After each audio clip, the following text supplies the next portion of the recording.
mga ka-wonder, mga followers, at saka subscribes in my channel in YouTube.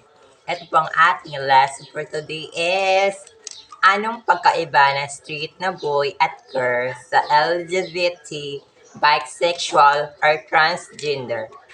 Ang ibig sabihin ng ay ang lalaki ay astig, maglakad, at boses. Pure word talaga. Pag ang mga babae naman ay may aura, affection, of smiles, at mahining sumagot.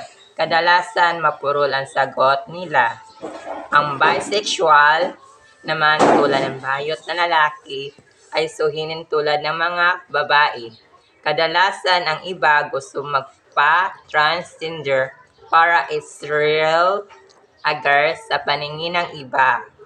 Ang di mo ko magets ang tutel at sa button at presa sa social media. Ako, sabay-sabay lang sa trending nila. Kaso, it's me pa rin walang pinagbago sa mata ng iba. Shit ba? Hindi ka day. Ako ba?